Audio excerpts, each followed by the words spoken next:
Hello there, and welcome to episode 12 of the From a Certain Point of View podcast. I'm Josh. And I'm Adam.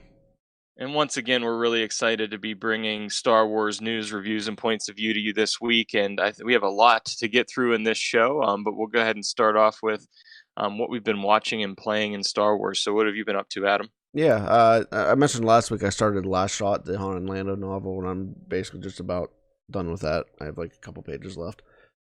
What'd you think of it? I'm going to write a blog post about that today or tomorrow, so I'll save that for the blog post. Okay, But sounds good. I have mixed thoughts about it. Mm-hmm. We'll say that. Yeah, And continued my Clone Wars rewatch. I'm almost through season 4 now. nice. That's about it, probably. A few other little things here and there, but that's probably about the most of it. What about you? What have you been up to? To be honest, this week I took a little bit of a break from Star Wars. Yeah, I think need it sometimes. Yeah, I needed that. You know, November and December were pretty packed with Star Wars, and I checked out some other stuff, watched a couple other movies that were not Star Wars and stuff like that. But I continued to play a little bit of Fallen Order. Didn't get to play too Okay. much, but I'm probably about 80% done. So I'm getting towards the end of that, and I again absolutely love the game. Um, and I watched just like a couple episodes of Clone Wars, but that was pretty much the extent of Okay. my Star Wars this week. But took a little Yeah. break, but I'm excited to talk about it again today. So Yeah. I took a tiny little break this week too. yeah. I mean, I still did a good bit this week, but started watching, and this is non-Star Wars talk, but hey, whatever. Mhm. I started watching Jack Ryan, the second season on Amazon Yeah, this yeah, week, it's and I've not. heard good Yeah, things. I'd not started it yet, and I really loved the first uh season. Uh, yeah. so yeah. The first 3 episodes so far are pretty good, and I still have to catch up on. Do you watch Man in the High Castle at all? No, I haven't, but I knew you did, and That's one of I my was favorite streaming shows, and I need to watch the last season of that, which came out a few weeks ago. So yeah, I've always considered checking that one out, and I just never yeah, got you around really to it yet. should. But It's really good, like sci-fi, alternate history stuff. It's really interesting. yeah, I was kind of torn between that and The Expanse, because Okay, I've heard some okay, good things yeah, about The Expanse. yeah, right. Um, but yeah, so even though you guys know we are huge Star Wars fans, believe it We or do not, we other also things. like other things. So it's okay to talk about those things sometimes. Um, awesome. So what's coming up on this week's show, Adam? Yeah, we got a few news topics we wanted to cover. There's actually about 4 articles that we're gonna jump in on. In our reviews, we kind of wanted to take a step back and look at the sequel trilogy as a whole, and maybe kind of look at it from a thematic element. What are some of the themes that carry over? Kind of hindsight that whole trilogy, since we're now past episode 9, and then we have a number of well, maybe not a number. We have a couple fan topics and questions that we wanted to cover, so we're gonna make that our points of view segment. And during that whole thing, we have a hypothetical. If we were given the reins to make a Star Wars video game, what would we make? And we had some people in our Discord that kind of tossed in their Yeah, opinions some and ideas for that. So we had some fun things there. yeah, some pretty exciting ideas in there. And we had one question about Anakin's birth, which is always a fun topic to talk about. So we'll cover that, as far as how that actually came to be, or as far as we can answer that, we'll try to answer that question. And then you guys might want to stay tuned through the end of the show, because at the end of the show we're going to be detailing our first giveaway for the podcast. I got a cool little surprise, and we'll talk about that at the end of the show. All right, Adam, are you ready to dive into the news for this week? Let's do it. Well, you want the bad news or the really bad news? Okay, so the first piece of news we have from Star Wars this week, and this was, I believe, announced on Monday. The Rise of Skywalker has been nominated for 3 Academy Awards: visual effects, original score by John Williams, and sound editing. And, I mean, I think I wasn't too surprised by this. I mean, I think these are the Yeah, typical categories that Star Wars yeah, this is is nominated in. pretty much Um, run of the mill Star Wars awards, I guess. Pretty much. I mean, I think when you consider the visual effects of Rise of Skywalker, you have to take into consideration that they were able to almost seamlessly have a character in there that passed away like 3 years before this movie was released. Oh my Um, gosh, yeah, so I think that's just incredible in itself that they were able to do that, and I mean that's just one of the many visual effects that is packed into this movie. So I think it definitely deserves this consideration. yeah. Um, and as far as score goes, John Williams, I mean, I want to lean towards him winning this because it's his final Star I Wars hope so. film. That would be, Um, yeah, yeah. I hope they really honor him because it's his final one, and Hmm. I hope he wins this one. I'm not sure about sound editing and everything, um, but Star Wars is always one of the best at that. But Yeah, um, any thoughts you have about these nominations, Adam? yeah. No, I was happy to see it. Like you said, it's kind of the standard ones that they usually get nominated for. So Right. it's good to see, but maybe not much of a surprise. Yeah, A agreed. And surprise to be sure, but a welcome one. but a welcome one. I guess this for me brings up the question of, you know, is Star Wars a franchise that can ever be nominated for Best Picture? I know like the original Star Wars, Yeah. A New Hope was, I believe. But what does Star Wars have to do? We saw Black Panther in the Marvel universe, being nominated. We saw Joker this year, which is a comic, character. What about Star Wars, Adam? Do you think is this something you want to see? Do you want to see a Star Wars film that consciously tries to be a Best Picture nominee? I'll tell you what. No, I just don't. I just uh, don't care. right. I just want to go to a Star Wars movie and have fun. And if like the Rise of Skywalker did, if I can sit there and have fun and be Hmm. surprised and get moved emotionally, Right. that's what I'm looking for. And without getting too political, I guess the Academy Awards are just kind of um, a favorite contest, I think. Anyway, so it Yeah, doesn't it doesn't really bother me, to be honest. it can be. I do have a slightly different point of view on this than Okay. than you. Because I do kind of get into the awards stuff Yeah, and I know you do. everything, Right. and I kind of in college I studied film a little bit. I took a Right. couple Right. film classes and everything.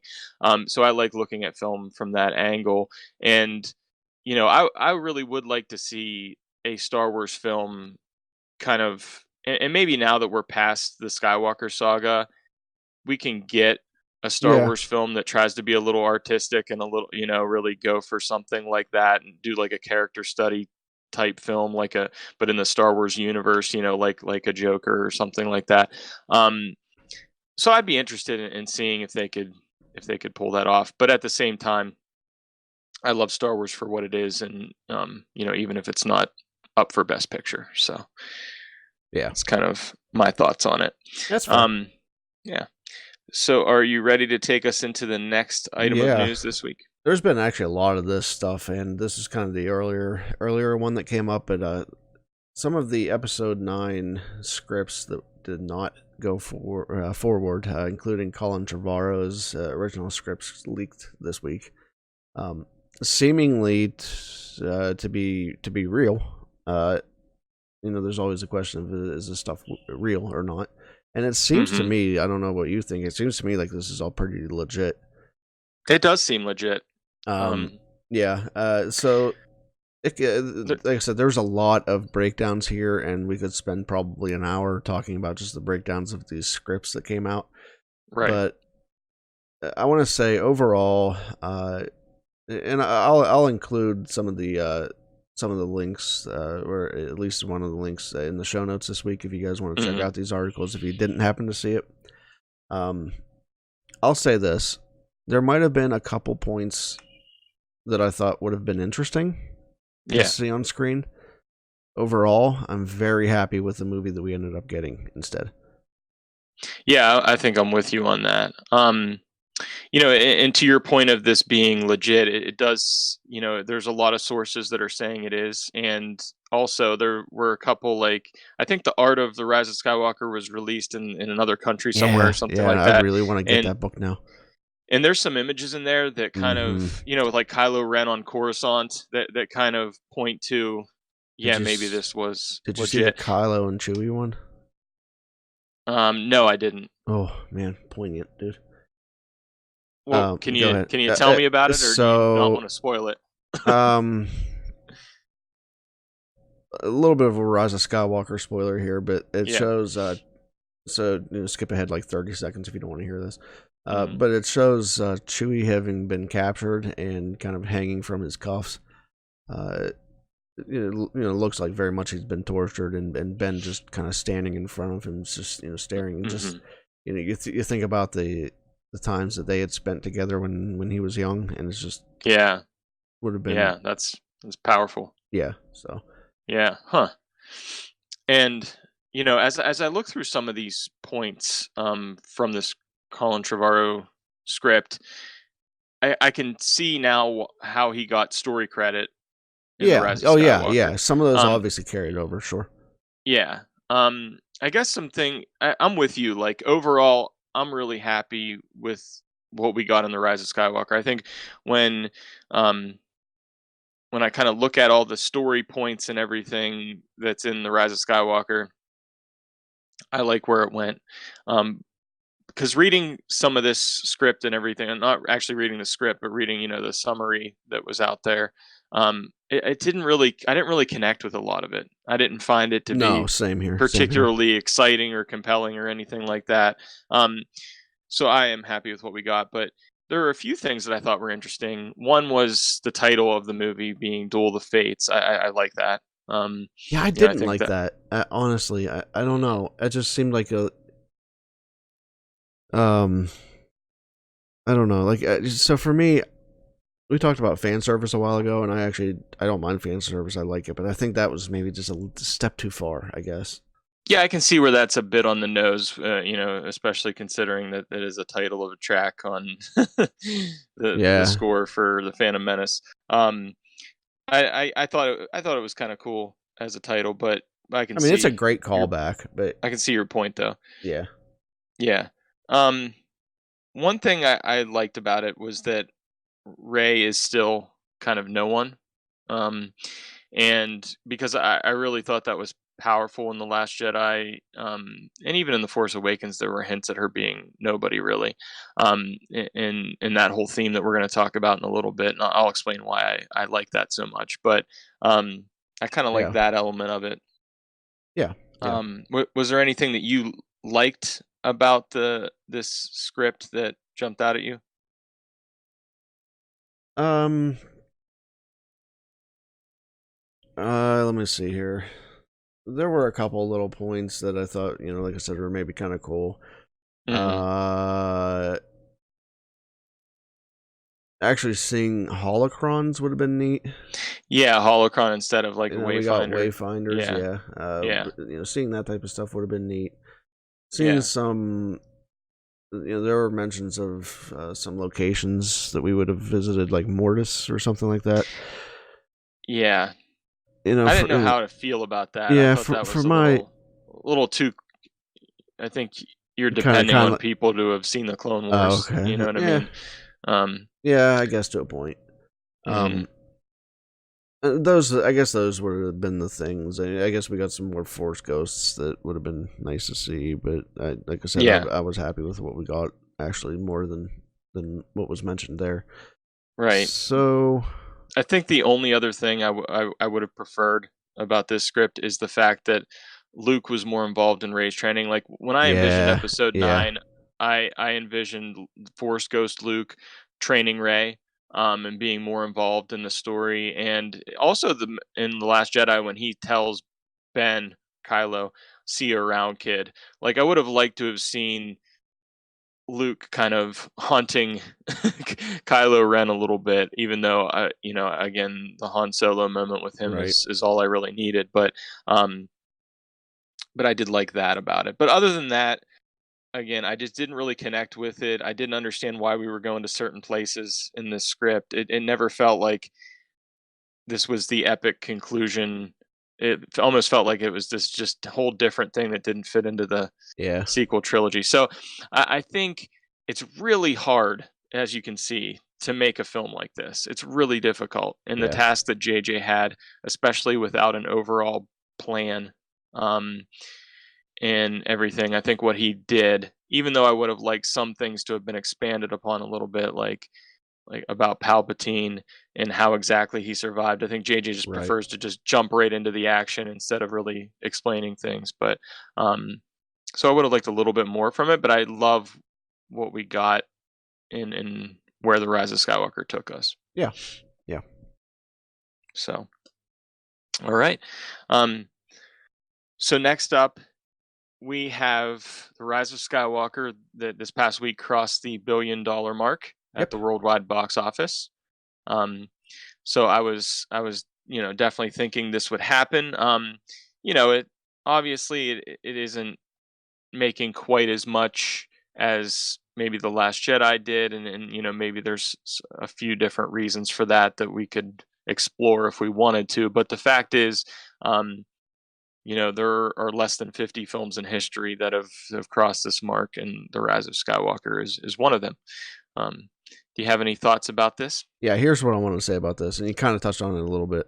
Um, Even though this has crossed $1 billion at the box office, the general consensus that's being reported, around the Hmm. internet is that it was a failure, Right.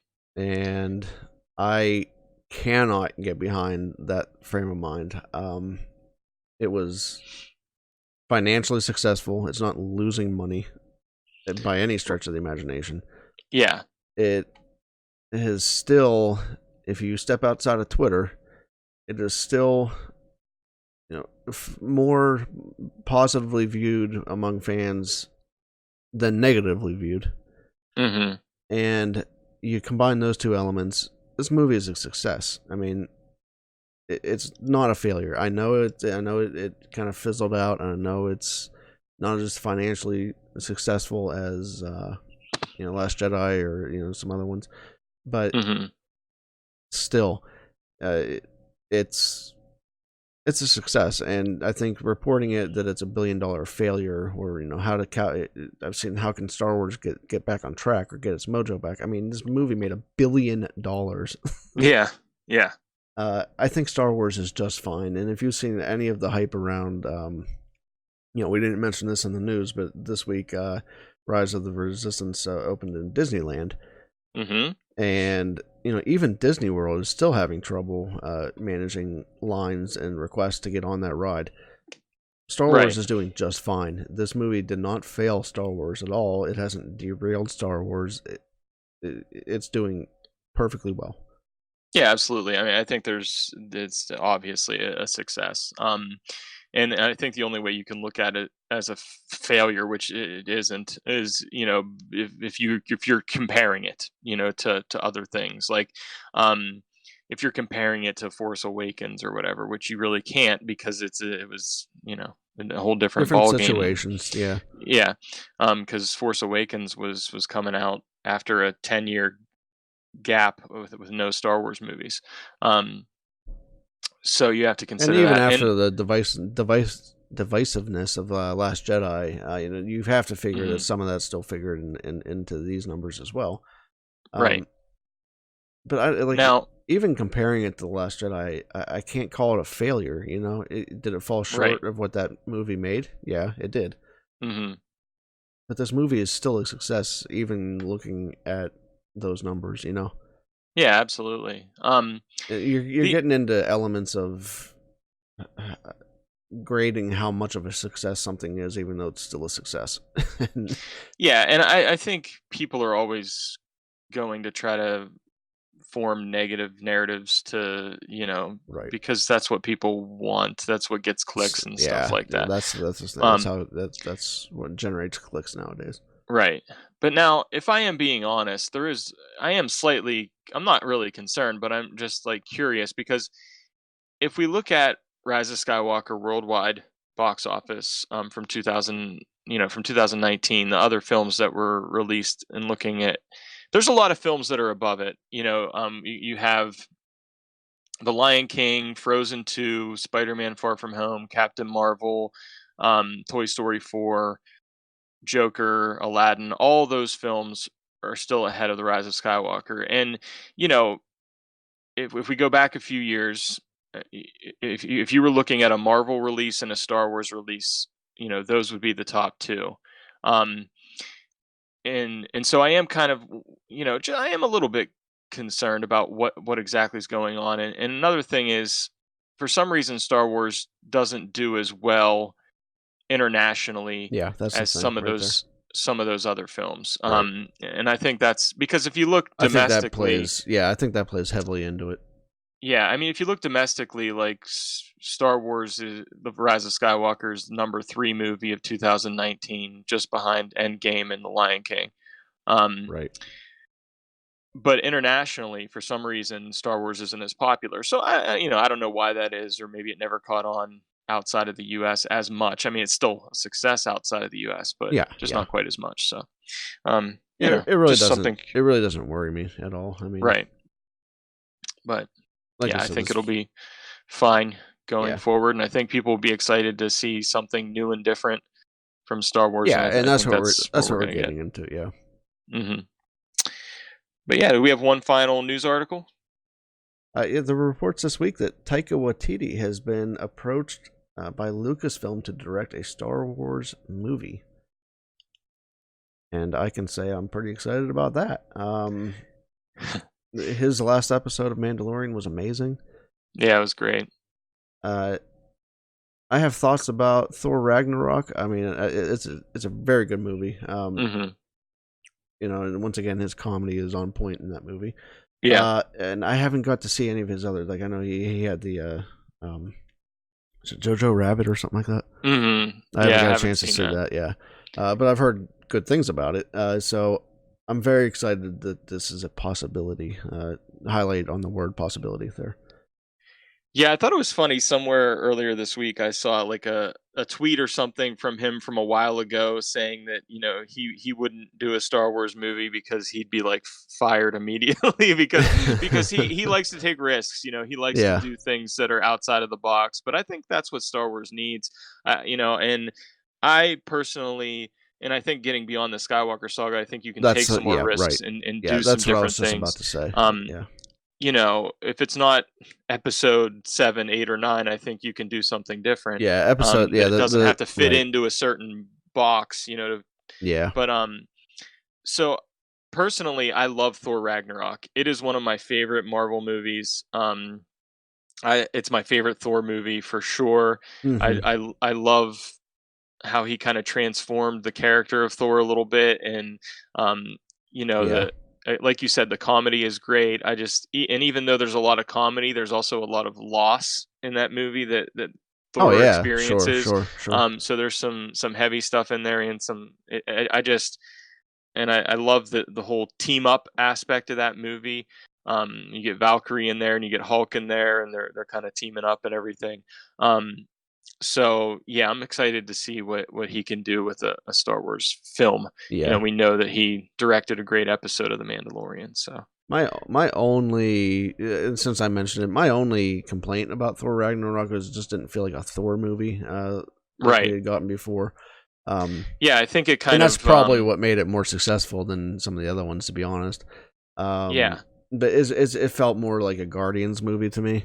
it Uh, did, and I love Guardians, so that's probably yeah, for why. me, yeah, I think it 100%. really redefined the character of Thor and what Yeah, a yeah. Thor movie can be. Yeah, for So me, like yeah, Thor was interesting. Like I even for the first two Thor movies, it was interesting to me because it was more mythology based. hmm It kind of felt like a fantasy movie set in yeah, yeah, space. Um, definitely. where this one kind of felt more like I don't know how to explain it, but like I said, a Guardians type movie rather than Yeah, like a yeah, fantasy type movie. So that's for sure. like I have a soft spot in my heart for anything fantasy related. hmm So the first two movies kind of even the second one kind of held a place in my heart just because of that, and this Yeah. one just moved away from that a bit. But as far as on its own, it's a great movie. Yeah, it's on its own. I agree. Yeah. So I'm with you there. But, So do we have any other news, or are we ready to move into our review segment of the show? I think we're ready to talk about the sequel trilogy. All right, let's do it. My disappointment in your performance cannot be overstated. Well, now that the entire sequel trilogy has been released, and it's hard to believe that we're at this point now. But we've had episode 7, 8, and 9 that have been released to the public, and now what I wanted to do was just kind of take a look back at the sequel trilogy. How does it stack up? You probably, if you were listening, heard our rankings of all the films, but I just wanted us to take a look at the sequel trilogy and the themes of the sequel trilogy. So, Adam, what are your overall feelings, first of all, about the sequel trilogy? I mean, I love it. Hmm. I was watching episodes 7 and 8 again this week for this discussion, and trying to specifically watch how they all tied together as a whole. Hmm. And there's been some talk, and even we have talked about this, about how it felt a little bit disjointed Yeah. across the trilogy as a whole. But I think, I kind of like how the Mandalorian feels when you watch it back to back. Hmm. I think that this sequel trilogy feels a lot better when you view it that way. Yeah. There's still definitely some moments that just don't fit, but I mean that happens across all. If you're a Star Wars fan, that happens across anything you're going to watch. Hmm. So for me as a whole, I think everything just kind of tied in very nicely, and I saw some issues with Last Jedi, but when I watched it again this week, I actually started to like it a little bit more, and Yeah. I even wondered if I put it too low in my rankings. I don't want to change that yet, but Sure. but I even started wondering about that. Yeah, I think The Last Jedi always grows on me. It was definitely yeah, one that it grew grew on on me. me again. Yeah, Hmm. and there's still some moments in it where I just can't get past. But I mean, that's Sure. always going to happen. That happens in a lot of the movies I'll watch. So yeah. What about you? Before we get too deep into themes, what do you think Yeah. about the trilogy as a whole? I mean, as a whole, if I'm going back to 2014 or 15, when The Force Awakens was ramping up and we were just about to have it released, I'm going to be completely honest. At that point in time, I wanted Star Wars to feel more like the original trilogy and not like the prequels, because at that point in time, the prequels still had kind Yeah, of a bad taste in my mouth, just from some things that I still don't like about it. The overuse of CGI, the sure. acting, the dialogue. Even though I love the story of the prequels and everything, um, just the execution, and so I wanted Star Wars to feel like Star Wars again, like feel like the original trilogy again, and that's really what I got. And overall, I'm really happy with that, because I think that's kind of exactly what we got. Um, and so, when I think about the sequel trilogy, I feel like it is well written, it is well acted, it feels real.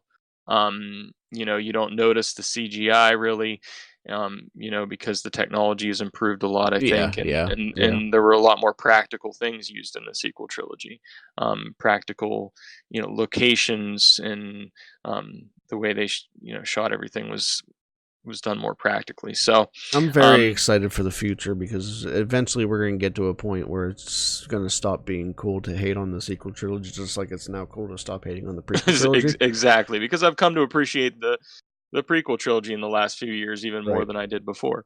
So I agree And with you. I then, think over time, yeah. once it settles into your kind of head canon, then you can come to appreciate it more.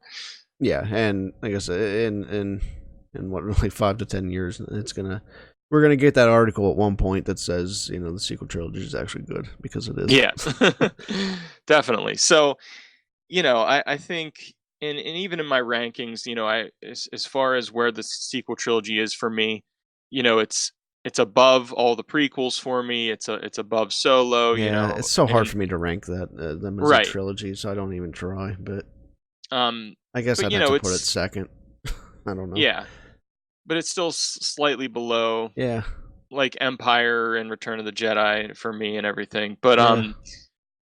But overall, I love the sequel trilogy. It brought back my excitement for Star Wars, and then with the Force Awakens, the Last Jedi really challenged me as a Star Wars fan, and there's really a lot of layers to that movie that I like to peel back. And like I said, with the more and more I watched it, the more I fell in love with what it is.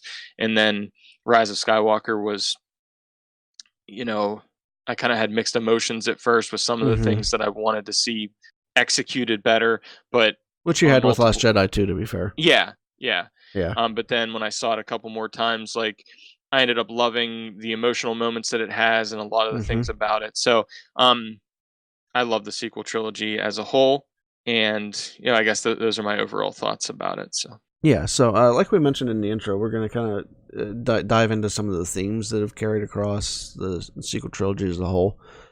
And Josh, I know you wrote a blog article on the website this week, so if you guys are listening and haven't checked that out yet, you really should, because Josh covers a lot of this very much in detail. So definitely take a look at that. But I'm going to go ahead and let you kick this off, Josh, since you have already dove into this yeah, in a written form. absolutely.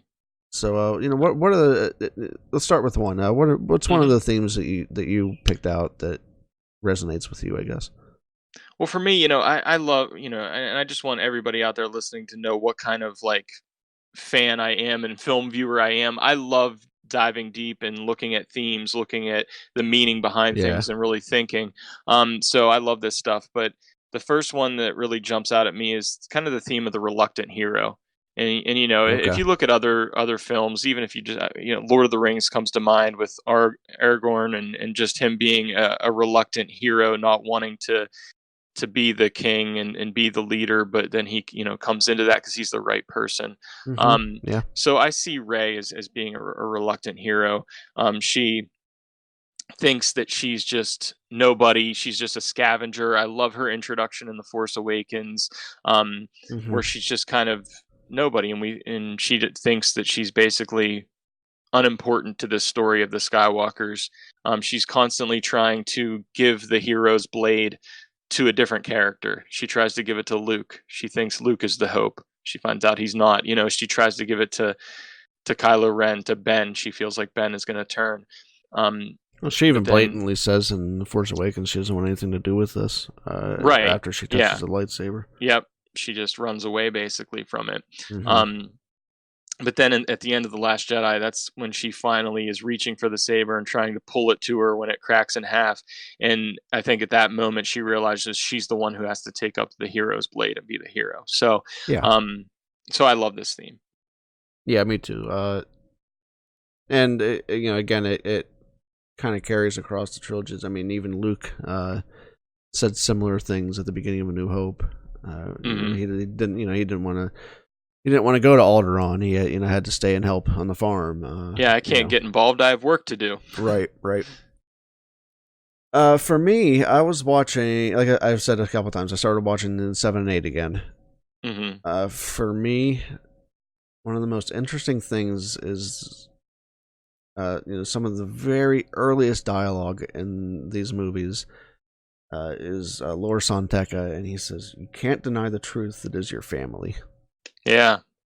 Mhm. And that has been a very heavy theme, and we're talking about it a heck of a lot now. But that doesn't just apply to Rey. He says it to Kylo Ren at the time. It very heavily applies to him too, and Rey has always been trying to find out who her family is and find out the truth behind her family. Yeah, it's really all about family. Yeah, sift through all the lies and Mhm. get down to where she comes from, who she is. And the same with Ben.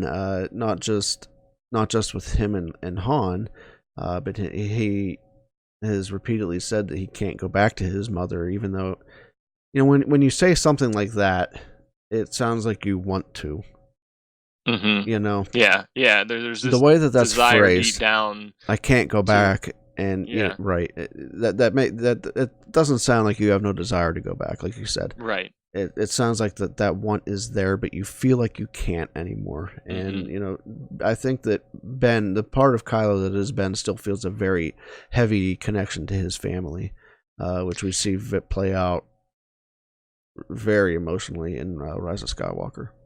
Yeah, and I think you bring up a really good point because if we go back to that moment with Lor Santeca when he's saying you can't deny the truth that is your family, Right, he's right. referring to like Han and Leia, and Yep. Kylo responds by saying you're so right, and he Yeah, cuts him yeah, down because he's thinking of I come from Darth Vader.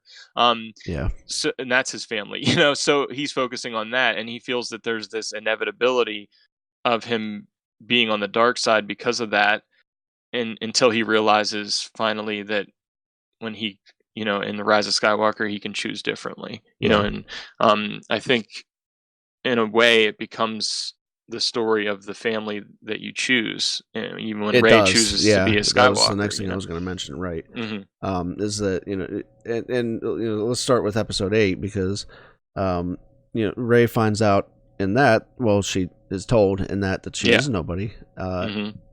and she can't really deny that either because what Kylo said about her parents is true to a point. Um, Yeah. they were nobody. They were trying to be nobody. They were in hiding, and so in some ways she does come from nowhere. From a Uh, certain point of view. she was orphaned.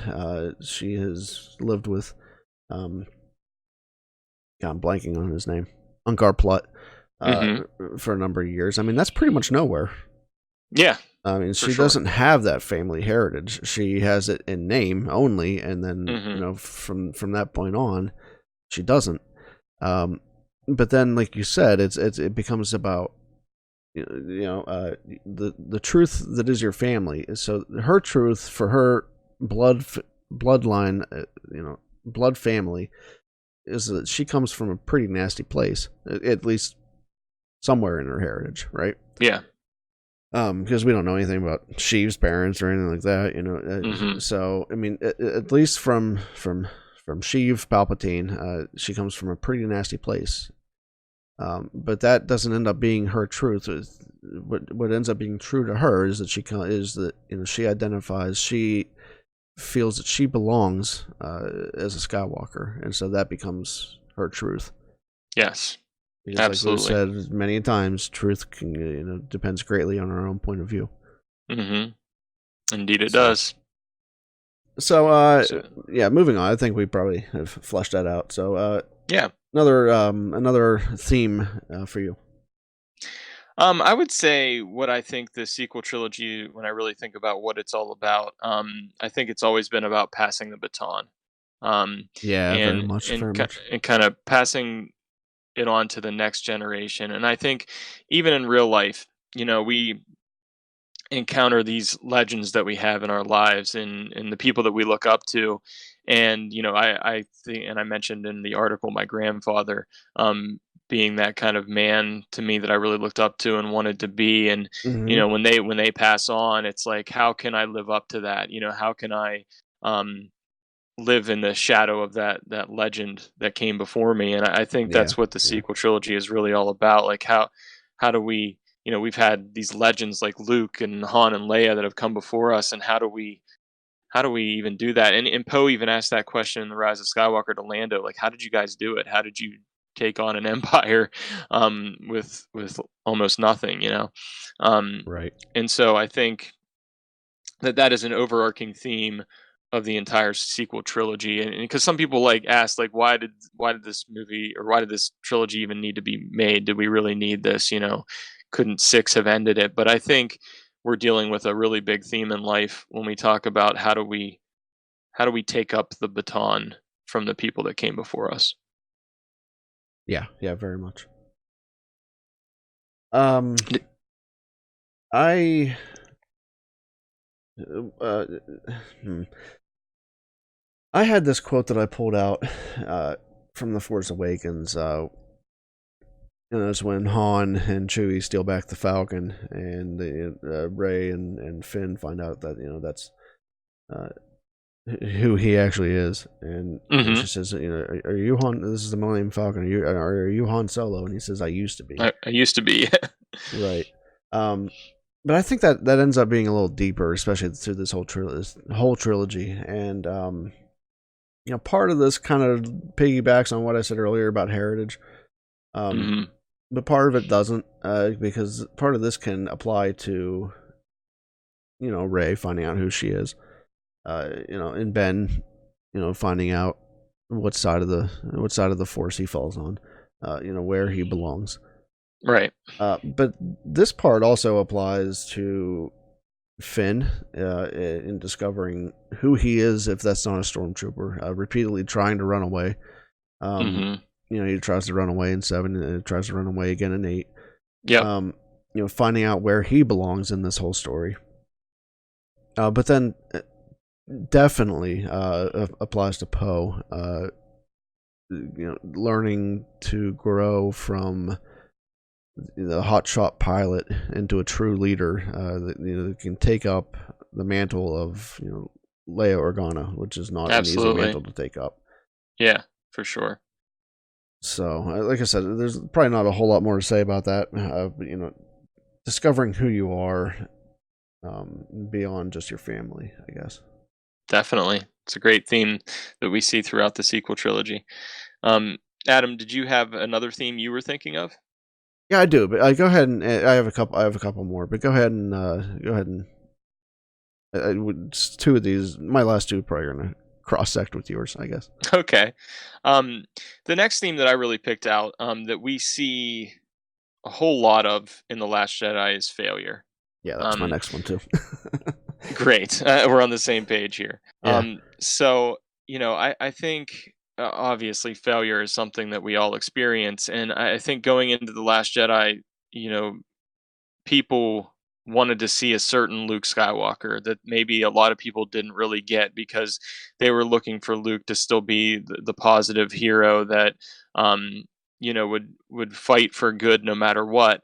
But I personally really connected with this Luke Skywalker that we got in The Last Jedi because he feels real to me. He feels like I can relate to him because there's times that we fail in life, and usually when we fail in a big way like that, and um, we isolate and we want to kind of run away sometimes and go to a remote island and be alone.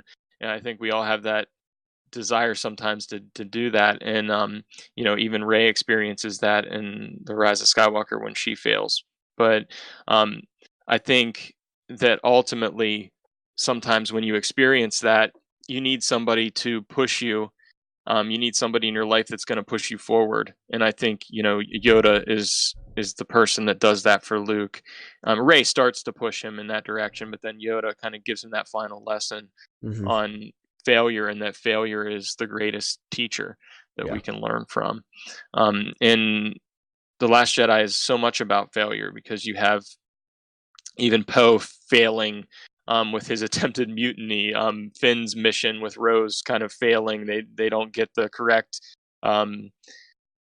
what is it, the code breaker or whatever Oh yeah, they get a that they're code looking breaker. for. Yeah, they fail when they're on the Star Destroyer to take down the tracking beacon or whatever it is. So so I think there's a lot of failure going on in that movie. Oh yeah, for sure. And like you said, it doesn't just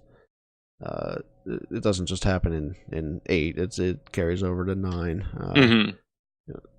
So yeah, the failure across the trilogy as a whole, actually across the saga as a whole, is a huge theme. Yeah, for sure. Did you have any other thoughts on failure, since you mentioned that yours was going to cross over with mine, or did I take all of your answers? I mean, you covered it well, which is Yeah. fine. Which is fine. Yeah. Sorry about that. No, that's okay. That's okay. Just means that we're on the same page, like you said. That's right. I highlighted Poe, and like I said, I already talked about Poe. But his failure was pretty epic. In 8, leading the whole coup without trusting his his higher ups, Right. So yeah, I would. Failure is a huge thing, and I actually, as I was watching 8 again last night, kind of really started to connect with that whole theme. Mm-hmm. I still have a Mm-hmm. problem with it with Luke, but that's a whole nother topic. Yeah. But I totally understand. That said, I totally understand what you mean by that, and Yeah. I can't invalidate that at all. Because it's a very it's a very real feeling and a real theme, and I have to say it was done very well in the Last Jedi. So Mm-hmm. my last one that I have that I wanted to highlight is Redemption. Yeah, And Redemption was next up on my list too. Yeah, and I mean, we can. The easy one to talk about that is, Ben Solo, because he is, the one that's redeemed through this whole thing, obviously.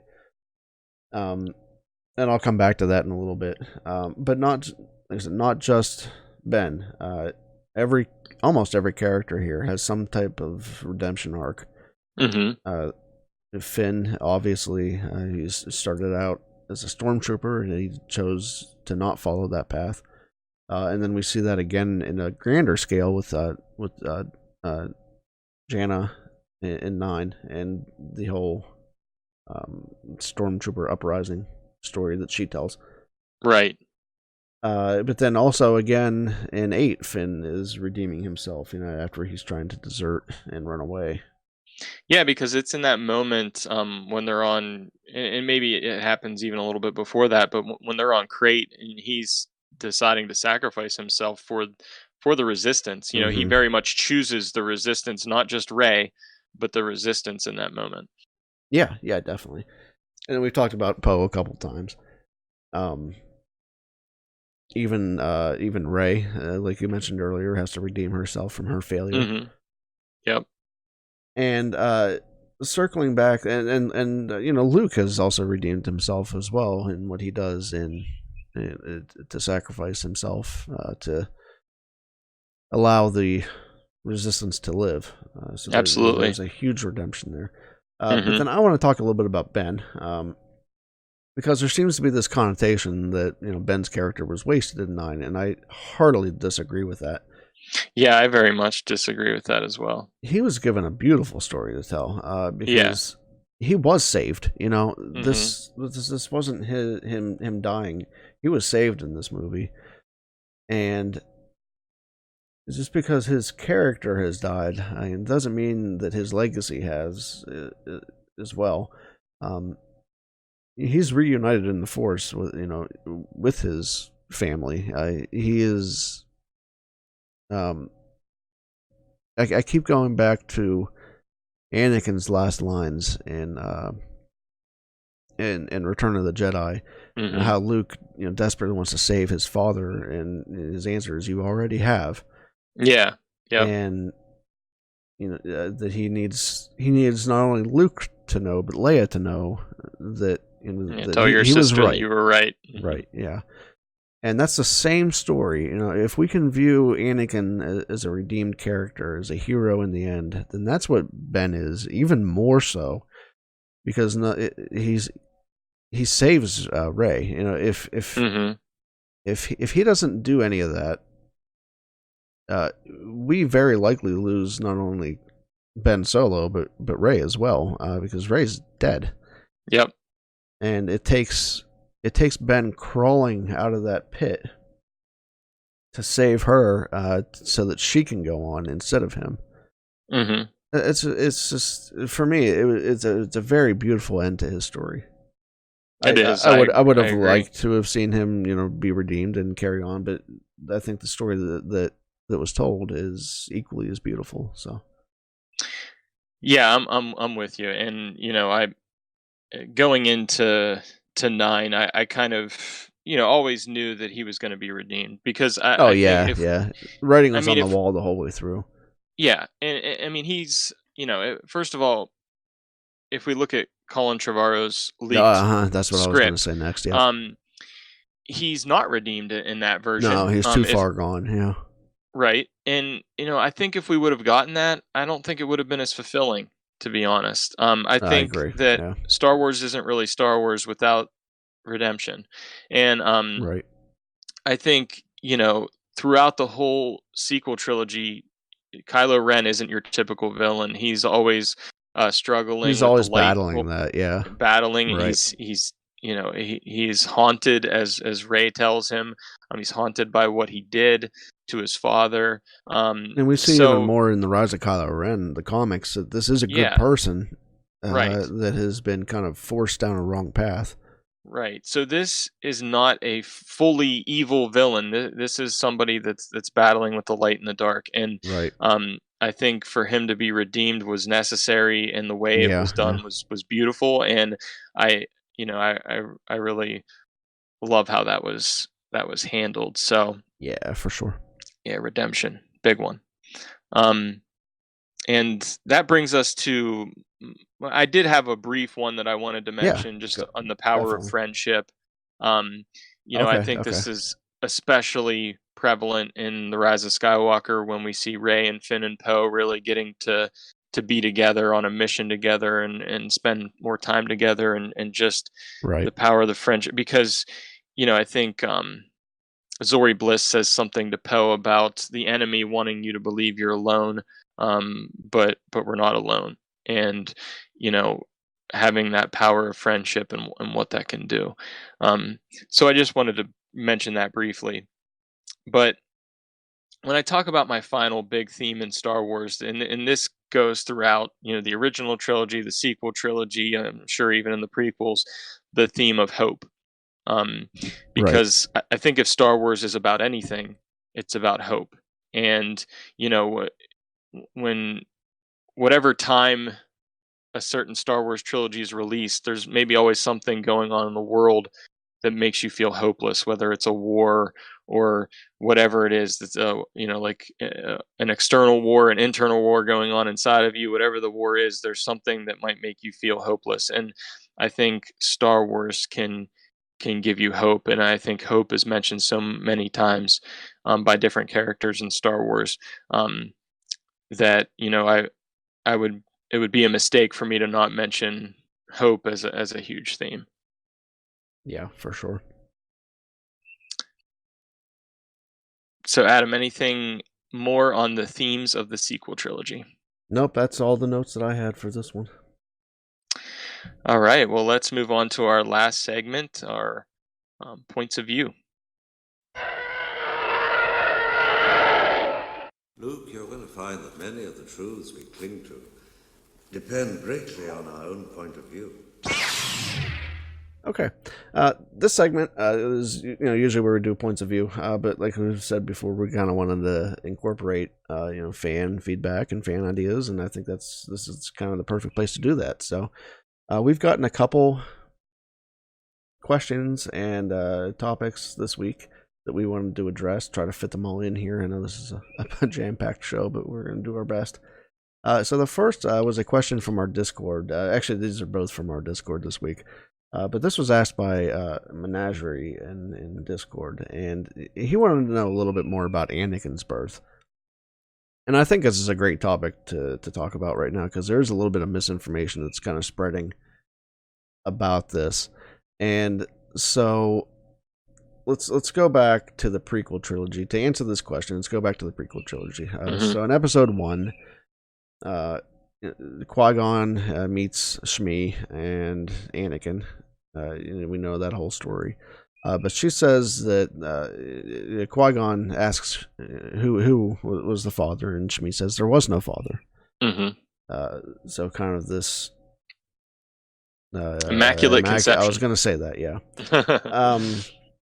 And then moving on to episode 3, we have that scene at the opera. I like to call it the opera scene. I don't know if it's actually an opera or not, but it's actually one of my theater. Favorite scenes. Let's call it a theater scene. One of my favorite scenes in the prequels, for sure. But we start talking. Palpatine tells Anakin about some of the abilities of the dark side that some would consider unnatural. And, to influence the midichlorians to create life, right? Yeah, and we have the the tale of the legend of Darth Plagueis the Wise, Mm-hmm. Who, like you said, could influence the midichlorians to create life. Right. So that was. It's always been interpreted as a possible beginning for Anakin, that his birth was influenced in that way. Yeah, I mean that's something that I always had in the back of my mind whenever I would watch that scene. I was like, did he Yeah, create Anakin right. somehow? And Yes. Hmm. from what I've read, that's been intentionally left vague. And I Hmm. think in Legends that was actually fleshed out a little bit more. But if we're going with an official answer here, Hmm. it's intentionally left vague. Right. And Qui-Gon always had reached the conclusion that his birth was influenced by the Force itself. Hmm. And maybe we see in Because of the episode need 7 for a through chosen 9. one, basically the need of the Yeah, prophecy to be fulfilled, balance to be brought to right. the Force. And Qui-Gon was always one of the Jedi that was heavily into prophecy. Hmm. And we see that in the Claudia Gray book called Master and Apprentice, which I think is a great book. If It's you're it's looking great. for If you haven't a read it good, yet, pick it up. yeah, if you're looking for a good Qui-Gon Obi-Wan story, kind of Hmm. really fleshes out their relationship together. For me, it kind of made that a much stronger bond between the two. But Definitely. anyway, so Qui-Gon with his I don't want to say reliance, but with his belief, I guess, in prophecies, he saw this as the Force giving birth to its chosen one to fulfill that prophecy. Hmm. And we see there's this idea in the sequel trilogy about darkness arising and the light to meet it, and maybe that's what that was. With Palpatine rising and coming to power, that this was the Force bringing the light side to power. Whether or not that's actually what happened, like I said, it's up to interpretation, like a lot of this is. And the one thing I wanted to mention here, like I said, there's been some misinformation spreading about this, and that comes from I think that comes from this. In issue 25 of the Darth Vader series of comics, there's this scene with Shmi, and you see Hmm. these shades of Palpatine in the background, and you see kind of this art that honestly makes it appear like Sidious is kind of influencing those midichlorians around Shmi to create that life. Yeah, that would certainly make it seem like that was what was going on.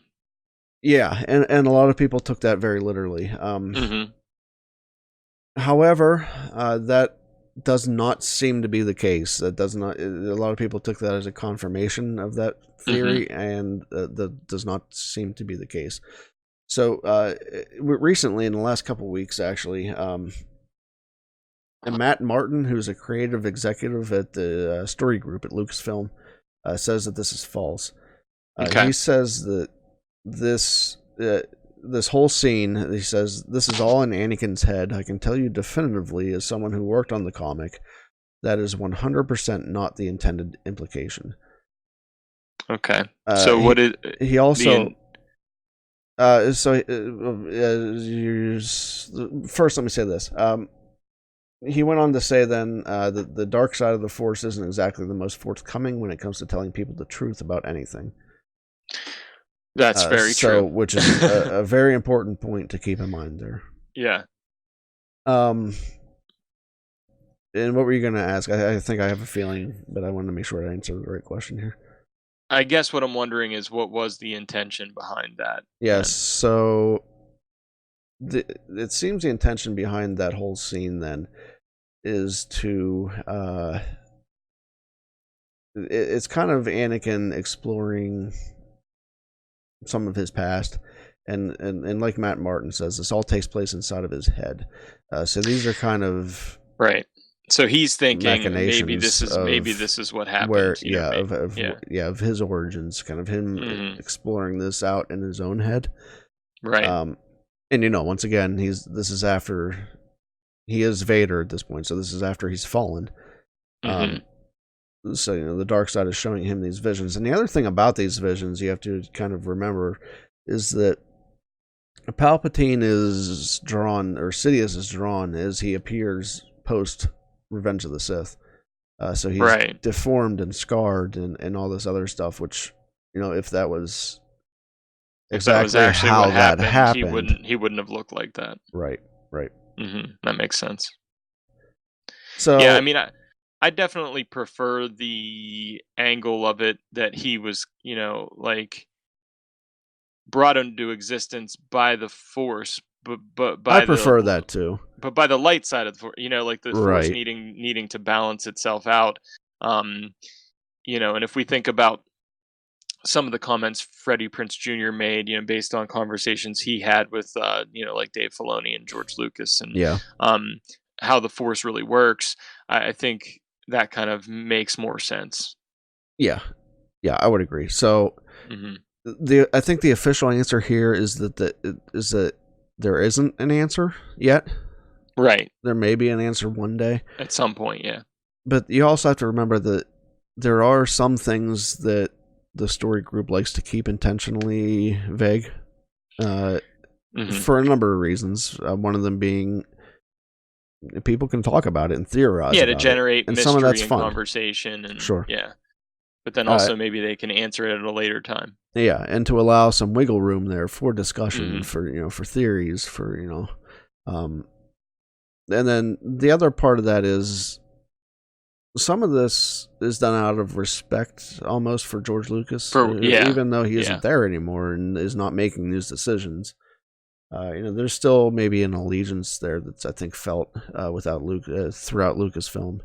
To some of his original ideas, and maybe some of this stuff doesn't need to be explained. Yeah, that's a really good point. So I guess our answer here has to be a non-answer. Pretty much. Which these are kind of the possibilities out there, I guess. But as far as where he was actually from, yeah, we don't have a confirmed answer on this. Just a possibility of what it could be. But I guess these are your possibilities. Qui-Gon believed that he was born of the Force. Just the Force in general. Not anyone influencing the Force, but the Force itself.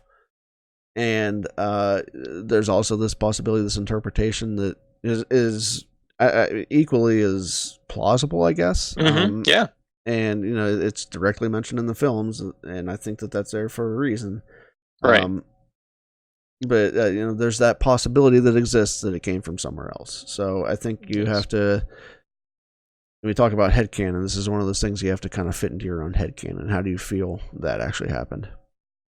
Right. So it's one of those situations where there isn't necessarily a right or wrong answer for this one. Yeah. Just from a certain point of view. Yeah.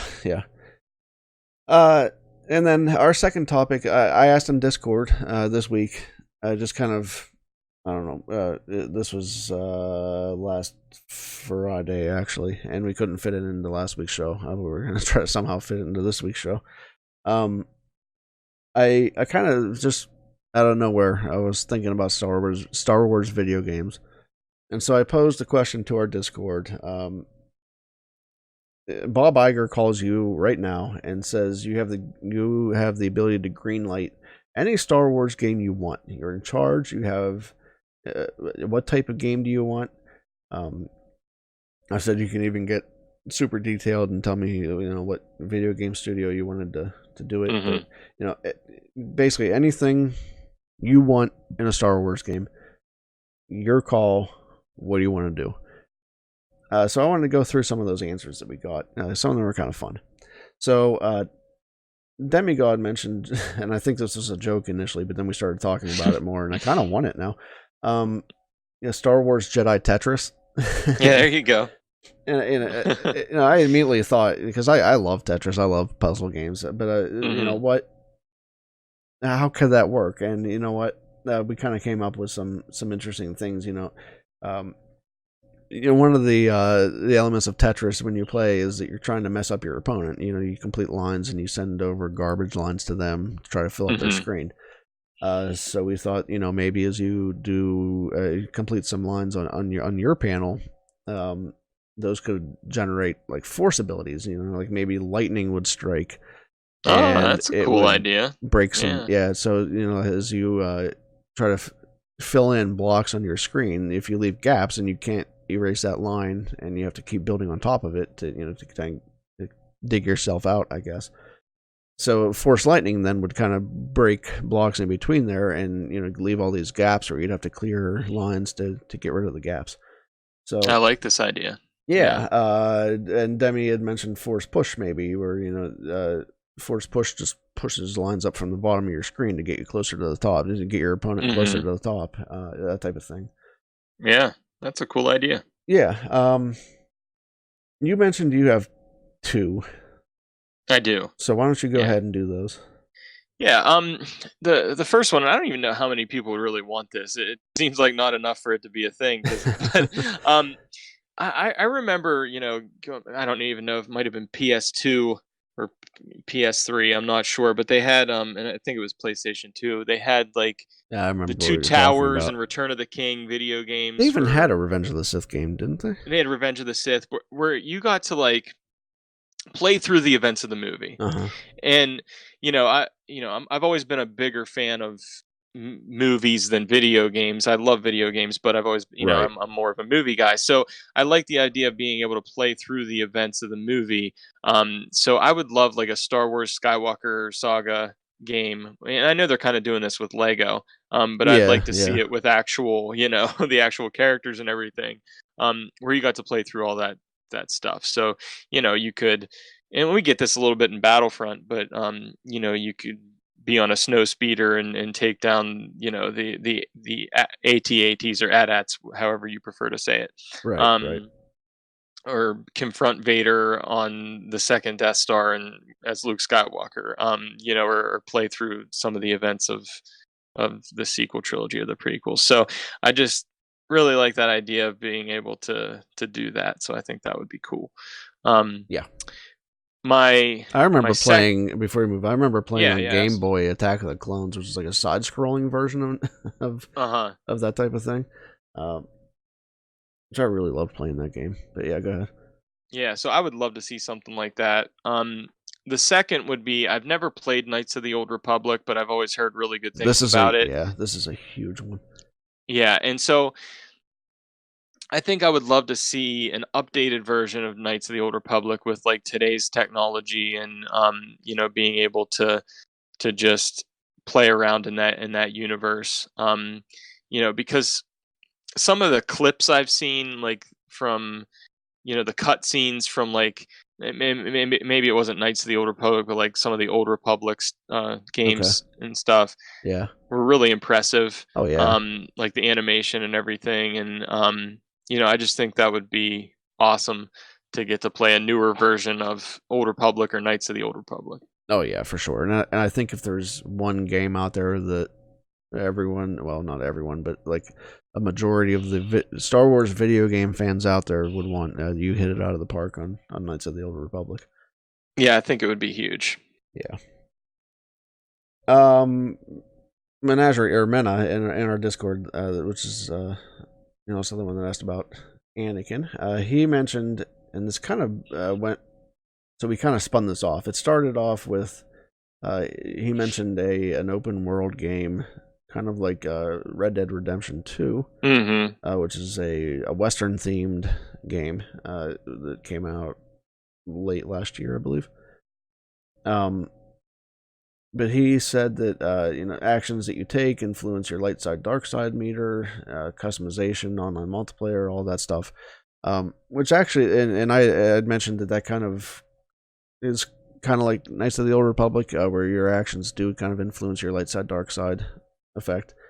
And then we kind of morphed that into a Mandalorian themed game, which I think is just a fantastic idea. Yeah, if you could be the Mandalorian in like this open world, like Red Dead type of thing, like right. And there was a Wow, would Django that be Fett game awesome? back in episode 2 days called Bounty Hunter, where you kind of Uh-huh. did something like that. But if there was an updated version of this type of thing where you could, it wouldn't have to be like Dinjarin, I guess, but like almost like any Right. type of Bounty Hunter themed game, or a Mandalorian type game, where you're just kind of like I said, you do what you want. You're kind of going through the galaxy or whatever Mhm. planet you're on in an open world manner. And then how you maybe complete some of these bounties or interact with the characters around you kind of decreases your reputation or that type of thing. Yeah, I'd be all about that. Yeah, for sure. And then I also mentioned For Honor, which is a game that came out like 2 or 3 years ago, and what it was a dueling game, and it was mainly themed like medieval times. Mhm. Knights and things like that, where you were parrying and fighting with swords and shields and things of that nature. And he had mentioned making that Star Wars type game, which when that game came out, the only thing I could think about is how much better it would be with lightsabers. Lightsabers, yeah. Like this is Yeah, a to Star actually Wars be able game to that, like do the yeah, parrying and stuff like that. Like you can do a little bit of that in Jedi Fallen Order, um, which is cool. But being able to duel like that in that way would be pretty awesome. yeah. And I think, let's see here. Yeah, I think the last one was one that I'd mentioned. I'd like to see a new Rogue Squadron game. Except Hmm. this one could be called maybe like Black Squadron or even Alphabet Squadron, I guess. Yeah. Uh, I mentioned if it's Black Squadron, Poe could be involved, and maybe even if that wasn't your playable character, if you had to create your own character type of thing, and Poe could kind of be the one that's sending you on missions or talking to you through your comms or whatever Hmm. however that would work. That'd be Um, cool. Yeah, I but then also, remember really enjoying Rogue Squadron. yeah, for sure. And I mentioned that you could be like online multiplayer. You can maybe dogfight with people, which Hmm. is kind of something that happened in Battlefront and Yeah, Battlefront 2. that's actually Um, I actually love the Starfighter mode in okay, Battlefront, even more so than right, you know the ground stuff. Like I love yeah, flying a ship and the dogfighting and all that. Like that's my jam. yeah. So and online dogfighting, full story mode, with co-op play where you could join up with people and complete the story together. And then color and equipment customization for your starfighter. So you have your Hmm. X-wing or Y-wing or B-wing, whatever you want to fly. You could upgrade the color. You can maybe put some decals on it. Maybe change some equipment that you use. So change out the the guns that or the weapons that you have attached to your starfighter. Upgrade them as you go. That type of thing. Yeah, definitely. Sounds very cool to me. I'd play all these games. So I hope the people at Lucasfilm are thinking of these different things Yeah, as yeah, well. yeah. Disney So, Lucasfilm. It's mm, show's called From a Certain Point of View, episode 12. You got to listen to it. There's all kinds of ideas here. that's right. Check us out. Yeah. So So, Adam, do you want to bring us to a conclusion? yeah, let's head into the wrap up. All right.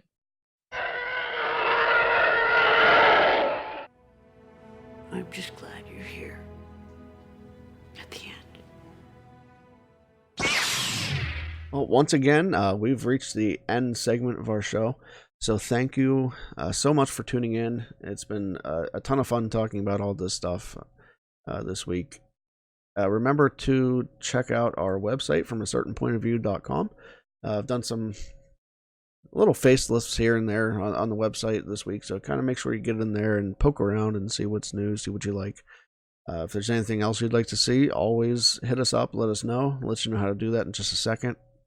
And check out the blog. We mentioned earlier in the show that Josh had written a blog post about the themes of the sequel trilogy.